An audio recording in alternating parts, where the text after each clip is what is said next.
Assalamualaikum dan salam Malaysia Madani. Bersama saya Nur Hazimah Radik dalam Berita Pagi Sabah edisi Sabtu 19 Ogos 2023. Agensi Angkasa Malaysia MAISAH dan Koperasi Kemajuan Perikanan dan Nelayan Sabah Nelayan semalam melancarkan aplikasi eSmart yang berupaya mengenal pasti lokasi kepadatan ikan yang tinggi dengan tepat melalui imej satelit oseanografi. Menteri Pertanian, Perikanan dan Industri Makanan Sabah, Datuk Seri Panglima Dr. Jeffrey Kitingan berkata, penggunaan teknologi remote sensing membolehkan pemantauan dan pengurusan hasil perikanan lebih efisien dan proaktif. Menurut Datuk Jeffrey, aplikasi ini juga adalah usaha untuk mewujudkan komuniti nelayan pintar dan mempunyai literasi digital yang tinggi untuk meningkatkan produktiviti serta membuka lebih banyak peluang perniagaan. Beliau berucap dalam majlis pelancaran eSmart di Kota Kinabalu. Teks ucapannya dibacakan pembantu menterinya, Pito Galim. Sementara itu, Pengurus Besar Kor Nelayan, Yusof Awang Besar berharap kerjasama antara Kor Nelayan dan MAISAH akan menyumbang ke arah melahirkan generasi nelayan berkemahiran tinggi sekaligus membawa inovasi dan pembaharuan kepada komuniti nelayan. MOU ditandatangani Pengurus Besar Kor Nelayan, Yusof Awang Besar dan Ketua Pengarah MAISAH, Azli Kamil Napiah. Ini satu permulaan yang sangat bagus. Dan kita mengharapkan lebih ramai penelayan yang akan dijemput dan diberi peluang untuk memakai sistem teknologi ini. Kerana ini sangat membantu dan teknologi ini digunakan di negara-negara maju dan sudah sampai masalah teknologi digunakan di tempat kita. Dimulakan pada 2021, projek perintis eSmart ini menyasarkan 350 nelayan menerima latihan dan manfaat teknologi melibatkan 3 kawasan iaitu Kudat, Tawau dan Pantai Barat. Warga kerja Jabatan Kerajaan dan syarikat berkaitan kerajaan GLC diingatkan sentiasa mengekalkan integriti bagi membantras gejala rasuah dan salah guna kuasa. Menteri Kewangan Negeri Datuk Seri Panglima Masidi Mancun berkata, ini termasuklah warga kementeriannya yang terlibat secara langsung dalam pengurusan pengutipan hasil dan perbelanjaan kewangan negeri. Kita berjanji untuk menjauhi daripada salah guna kuasa dan juga rasuah. Ini bagi saya secara peribadi penting bagi kita terapkan dalam setiap kakitangan kerajaan lah. Bagi kementerian ini lebih-lebih lagi kerana kita mengurus kewangan negeri Sabah dan kita patut menjadi contoh kepada semua kementerian dan juga jabatan di negeri Sabah kerana kita bertanggungjawab mengutip hasil dan juga membelanjakan kewangan. Beliau ditemui media selepas merasmikan penutupan Minggu Integriti Kementerian Kewangan Sabah tahun 2023 di Menara Kinabalu. Dalam pada itu, Datuk Masidi menyambut baik ciptaan produk berasaskan imbasan kod QR yang memudahkan capaian ilmu dan panduan berkaitan penyalahgunaan kuasa dan rasuah yang dibangunkan SPRM. Dalam majlis ini turut ditandatangani ikrar bebas rasuah oleh Setiausaha Tetap Kementerian Kewangan Sabah, Datuk Muhammad Sofian Alfian Nair dan disaksikan Pengarah Suruhanjaya Pencegahan Rasuah Malaysia SPRM, Datuk S. Karunaniti. Seramai 250 warga kerja kementerian melafaz ikrar bebas rasuah diketuai Pegawai Integriti Kementerian Kewangan Jubaidah Siti Zubaidah Abdul Hamid. Rakyat di negeri ini diingatkan lebih peka mengenai pengibaran jalur gemilang dengan memastikan ia berada dalam keadaan baik termasuk menggantikan yang lusuh dan koyak kepada baharu. Timbalan Menteri Pendidikan Tinggi Datuk Muhammad Yusof Abdal mengajak semua pihak menerap sikap ambil peduli dan menghormati jalur gemilang sebagai lambang identiti negara. Datuk Muhammad Yusof turut mengingatkan ibu bapa untuk mendidik anak-anak mengenai kepentingan semangat patriotik dan cintakan negara. Beliau berucap demikian sempena Merdeka at Parlimen, program ramah mesra bersama konvoi Kembara Malaysia Jalur Gemilang di Lahadatu. Sementara itu, dalam program berasingan, Pegawai Daerah Lahadatu, Fairuz Idzuldin Muhammad Zul turut mengajak rakyat untuk meraihkan sambutan bulan kebangsaan dengan penuh rasa syukur atas nikmat kemerdekaan yang dikecapi kini. Beliau turut melancarkan jalur gemilang gergasi yang dihasilkan pelajar dan tenaga pengajar Giatmara Lahadatu. Selepas Lahadatu, konvoi KMJG 2023 meneruskan perjalanan ke Tawau dan Kalabakan.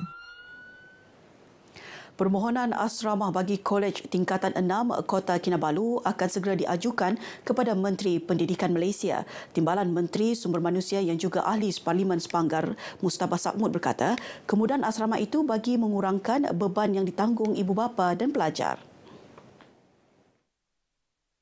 Saya akan menghantar suratlah kepada Kementerian Pendidikan, terutama kepada menterinya YB Fadlina Siddiq, supaya dapat menimbangkan kalau boleh ada asrama di kolej ini supaya kita dapat menarik lebih ramai pelajar-pelajar untuk mendaftar. Kita haraplah kerajaan melalui Kementerian Pendidikan akan dapat menimbang perkara ini.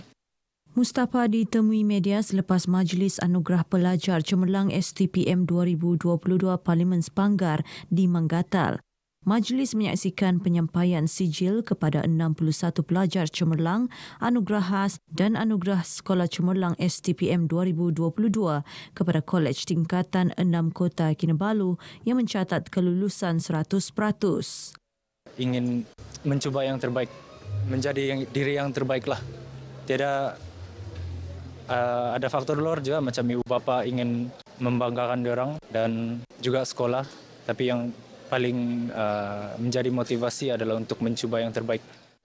Ambillah pengajaran walaupun kita miskin, walaupun kita tidak mampu, walaupun kita hanya menumpang ke sekolah, jadikan itu sebagai satu semangat untuk kita teruskan belajar. Jangan pernah give up. Berhenti, rehat boleh, tapi jangan pernah berhenti untuk belajar. Jawatan Kuasa Kemajuan dan Keselamatan Kampung JKKK perlu bekerjasama memelihara ekosistem persekitaran yang semakin rapuh. Pembantu Menteri Pembangunan Luar Bandar KPLB, Samad Jamri berkata, JKKK tidak boleh berharap sepenuhnya kepada pihak berkuasa tempatan PBT dalam melestarikan alam sekitar, sebaliknya perlu bersama-sama membantu memantapkan usaha berkenaan.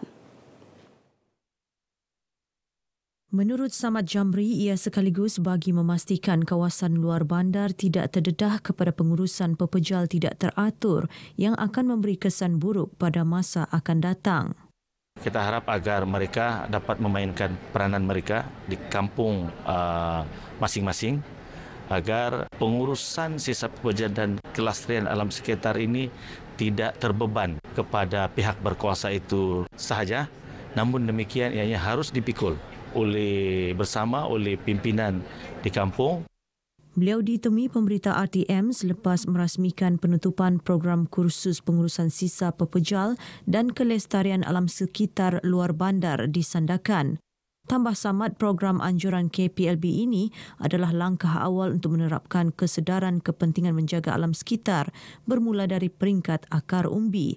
Justru peserta program diharap dapat mengaplikasi dan menyebarkan maklumat mengenai penjagaan kebersihan kepada penduduk di kawasan masing-masing. Kursus 4 hari ini disertai 66 peserta dari Sandakan dan Beluran.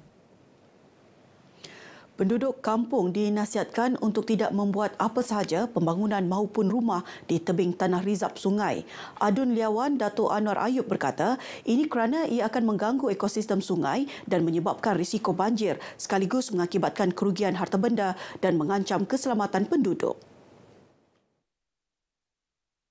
Kita tahu juga bahawa ramai yang telah membina rumah-rumah atau bangunan-bangunan di tepi sungai. Dan saya minta kepada pihak berkenaan untuk mencari jalan macam mana kita dapat memberi keprihatinan kepada masyarakat agar tidak membina rumah di tepi-tepi sungai. Dan juga kita tahu, kita sedia maklum bahawa itu juga akan menyebabkan hakisan sungai.